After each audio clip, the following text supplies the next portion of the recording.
Pakaian menunjukkan peradaban manusia. Pakaian bukan hanya sekedar untuk menutupi badan saja, namun pakaian merupakan dari menjaga etika, norma pergaulan masyarakat. Di samping itu pula, pakaian juga sebagai sarana identitas diri dari kebudayaan suatu wilayah. Batik merupakan seni kain bergambar yang kaya dengan nilai-nilai filosofi, simbolisasi yang diwariskan turun-temurun dan telah menjadi identitas nasional yang menyatu dengan kehidupan sehari-hari.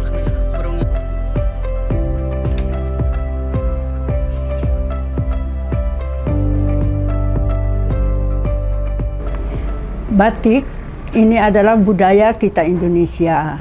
Karena itu kami mengambil untuk memproduksi batik ini. Jadi batik yang kami produksi adalah batik tulis asli, Pak. Jadi sesuai dengan budaya kita. Jadi secara umum memang batik ini menggambarkan bagaimana kita memproses suatu kain nantinya akan menjadi satu batik yang berwarna dan bermotif.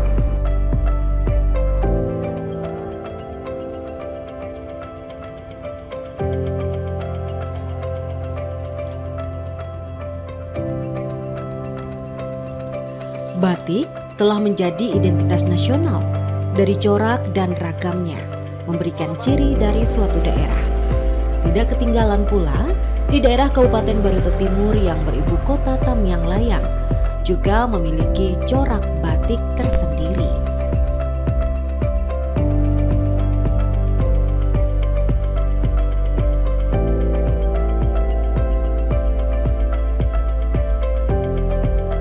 Batik tulis Swahili atau lebih dikenal dengan batik tulis Mawar Seron telah memberikan warna tersendiri dalam produksi batik di Kabupaten Barito Timur. Lokasinya tepat di jantung kota Tamyang Layang dengan bangunan gedung yang sederhana namun telah memberikan ruang bagi warga Dayak Maanyan untuk mengenal jati dirinya melalui batik dengan motif Dayak.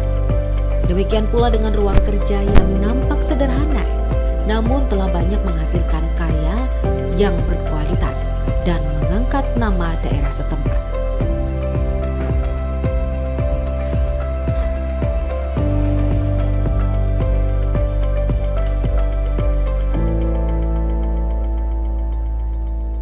Kenapa dikatakan Swahili? Karena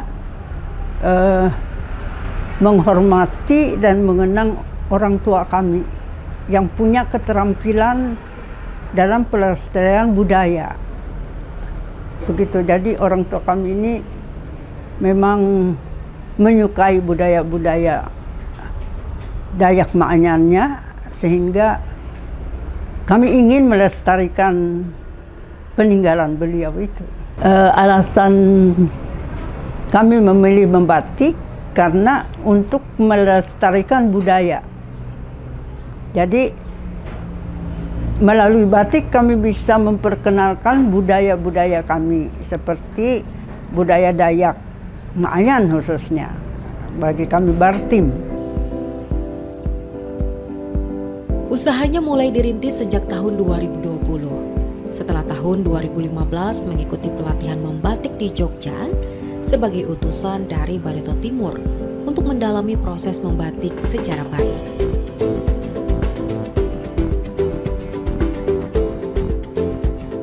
Kami lebih memilih membatik karena daerah Kalteng pada umumnya belum ada yang 100% batiknya diproduksi di Kalimantan Tengah sendiri gitu.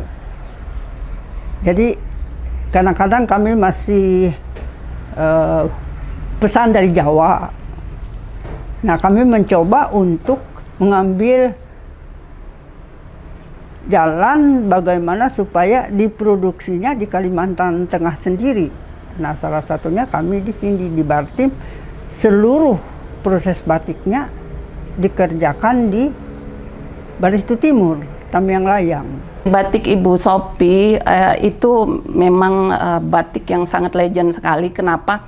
Karena ada sesuatu yang di dalam batik beliau itu yang di dalam batik orang lain itu tidak ada gitu. Pertama, beliau menggunakan bahan kain itu memang yang bagus, itu katun primis. Jadi kalau kita lihat bahan batik itu kan ada yang katun prima, katun primis, dan beliau memakai katun primis. Yang kedua lagi, pengolahannya itu memang benar-benar manual, jadi handicraft, dan memberdayakan anak-anak kita yang ada di Barito Timur. Prima ini lebih tipis. Jadi pada umumnya untuk selendang itu kami pakai prima, katun prima. Sedangkan untuk baju-baju kami memakai katun primissima. Itu dari bahan kainnya. Kemudian bahan untuk pewarna kami memakai pewarna remasol. Kenapa kami memakai pewarna remasol? Karena warna hampir sesuai dengan warna orang Dayak yang cerah. Selain itu juga keunggulan dari batik tulis Weheli itu membawa pesan tentang kerajinan lokal kita, tentang pesan-pesan yang sangat dalam dari motif-motif kita seperti Gunung Perak, itu sangat sakral sekali untuk Barito Timur. Terus juga beliau juga ada motif anggrek hitam, itu adalah tanaman yang ada di Barito Timur. Semoga nanti dengan berkembangnya batik ini, khususnya yang mengangkat kerajinan lokal, itu nanti kita bisa melindungi kearifan-kearifan lokal kita yang ada di Barito Timur, dan juga kita bisa melalui batik itu bisa berbicara tentang betapa indahnya budaya kita Barito Timur. Identitas kelokalan memang perlu dimunculkan dan diperkenalkan kepada masyarakat, baik masyarakat dalam komunitas itu sendiri maupun dari luar. Demikian yang ingin ditonjolkan dalam motif batik tulis ini, seperti motif Gunung Perak, Wadian Dadas, Wadian Bawu, Burung Juai, dan lain sebagainya. Gunung Perak itu berbentuk pohon yang dibikin dari janur. Jadi janur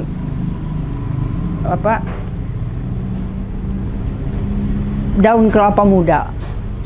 Jadi dibentuk menjadi satu pohon, di mana di pohon itu digantung uang-uang. Jadi itu arti gunanya diberikan nanti ke pengantin, ke mempelai. Jadi bekal mereka. Jadi Gunung Perak ini merupakan bekal untuk satu rumah tangga baru. Ornamen Gunung Perak ini juga melambangkan kemakmuran suatu daerah yang memiliki kekayaan alam yang sangat luar biasa. Dari kekayaan alam itulah yang kemudian memberikan kesejahteraan bagi masyarakatnya. Kalau Wadian Dadas ini penari perempuan yang biasanya meramaikan pesta perkawinan. Selain Wadian Dadas, itu juga Wadian Bawu yang terkenal dengan Wadian Bulat, itu penari laki-laki. Jadi pada umumnya penari perempuan itu dari pihak perempuan. Jadi berada di dekat pengantin perempuan. Kemudian Wadian Bawu yang terkenal dengan Wadian Bulatnya itu dari pihak pengantin laki-laki. Gitu. Jadi nanti akan dalam acara adat perkawinan itu nanti Wadian Dadas dan Wadian Bawu itu akan bersatu jadi satu. Itu filosofinya mereka menjadi suami istri sudah itu. Jadi kalau sudah mereka menari sama-sama itu berarti sudah jadi satu.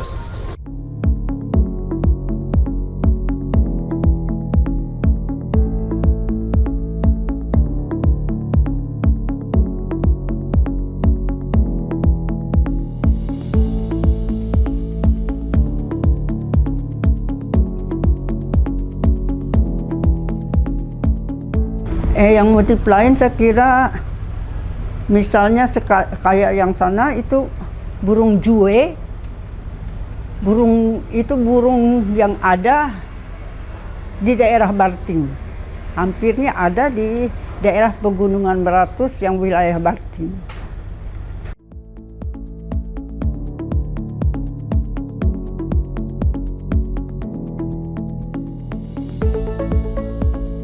Burung jue merupakan suatu burung endemik di wilayah Kalimantan Tengah. Bulunya panjang-panjang, mirip seperti burung merak dengan warna abu-abu kecoklat-coklatan.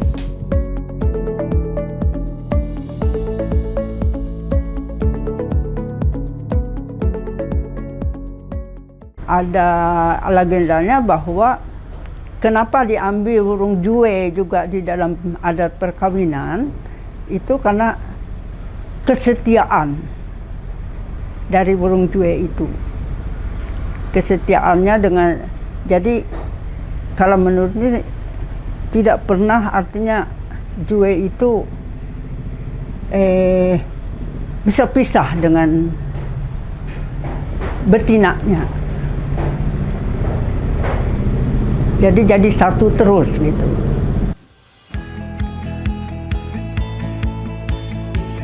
Untuk menghasilkan batik yang berkualitas, selain keterampilan yang dimiliki oleh pembatik juga diperlukan bahan-bahan dan peralatan yang mendukung, seperti halnya kain katun, tentunya sebagai media utama tempat melukis batik. Malam berfungsi untuk membentuk motif pada kain batik dengan menutupi bagian tertentu agar tidak terkena warna. Samping itu, malam juga berfungsi melindungi area kain dari penyerapan zat pewarna selama proses pencelupan sehingga warna asli kain tetap bisa dipertahankan. Alat selanjutnya adalah canting sebagai alat pengukir batik atau sebagai pena untuk menggambar motif batik di kain.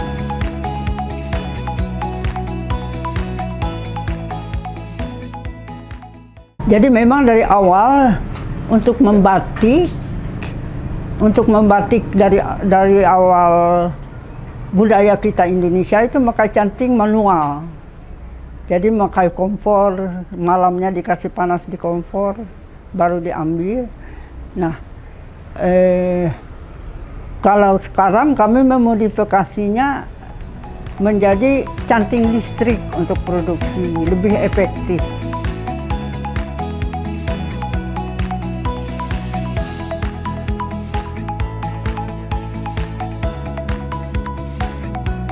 Dari alat-alat dan bahan yang telah disebutkan, tentu ada alat dan bahan lain yang mendukung untuk pembuatan batik, seperti kuas untuk melukis pewarnaan, pewarna remasol untuk memberikan warna yang dipilih, dan water glass atau natrium silikat sebagai pengunci warna atau fiksator untuk mengikat zat reaktif remasol pada kain agar warna nampak lebih cerah, tajam, tidak mudah luntur, dan tahan lama.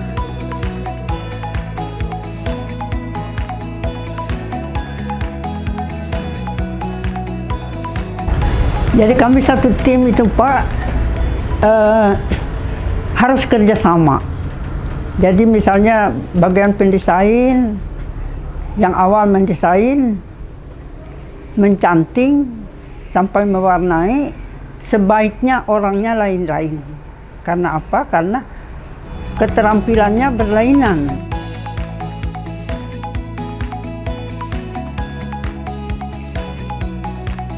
Dimulai dari mendesain motif yang diinginkan. Mendesain bukan sekedar menggambar keindahan hasil yang akan dicapai, namun harus memikirkan supaya nantinya indah saat dipakai, dengan memikirkan peletakan motif pada kainnya.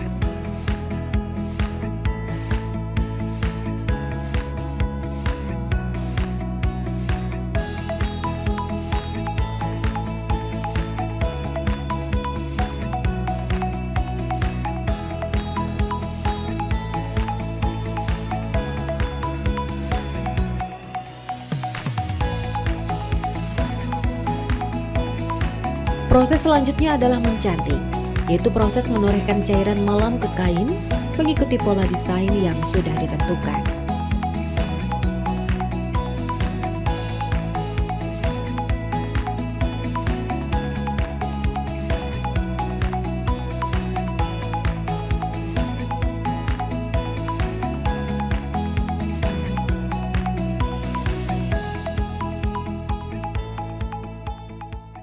Artinya mencutting memang dipelajari benar supaya jangan numpuk malamnya. Jadi kalau garis lurus memang betul-betul lurus, garis dengkung memang garis dengkung gitu. Sesudah mendesain, terus ditaruh di meja pewarna. Motif yang telah dilukis dengan warna selanjutnya, motif diberi warna sesuai dengan warna yang diinginkan.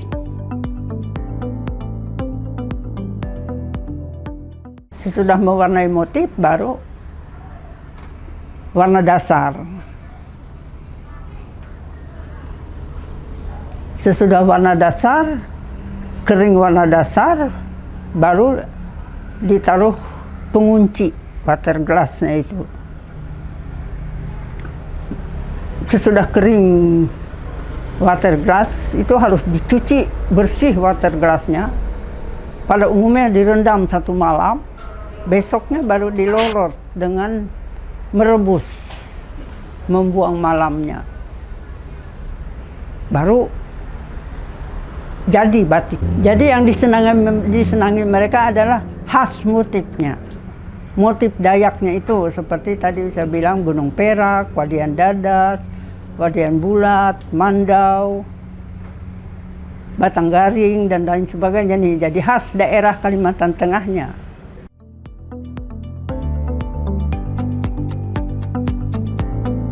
Sarana untuk penjualan dan pemasaran yang selama ini dilakukan melalui media sosial yang dikelola oleh Batik Tulis Mawar Saron atau WIHELI. Selain itu juga melalui kerjasama dengan Pemda setempat, Dekranasda Kabupaten Barito Timur, dan Dekranasda Provinsi Kalimantan Tengah.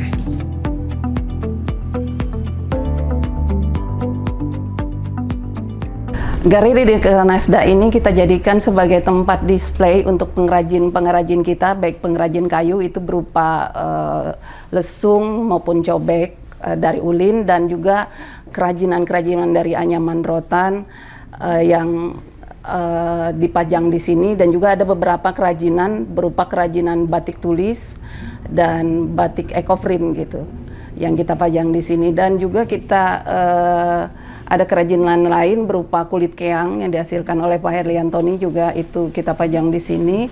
Dan juga ada beberapa kerajinan berupa kerajinan anyaman sulaman pita. Nah, itu yang dihasilkan oleh ibu-ibu kita yang ada di desa.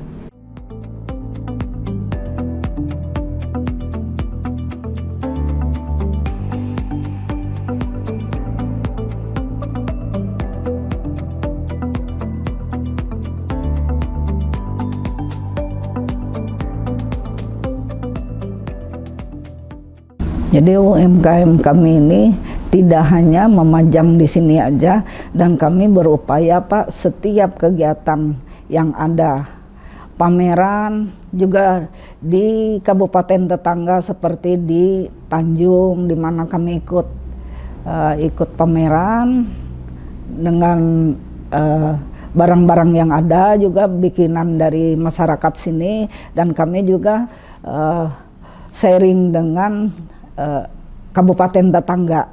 Jadi kami kolaborasi gitu. Misalnya kami ambil dari masyarakat langsung ke tempatnya, dan kami dalam waktu dekat mungkin mengambil mereka untuk mengajarkan untuk orang-orang di daerah sini yang berpotensi gitu.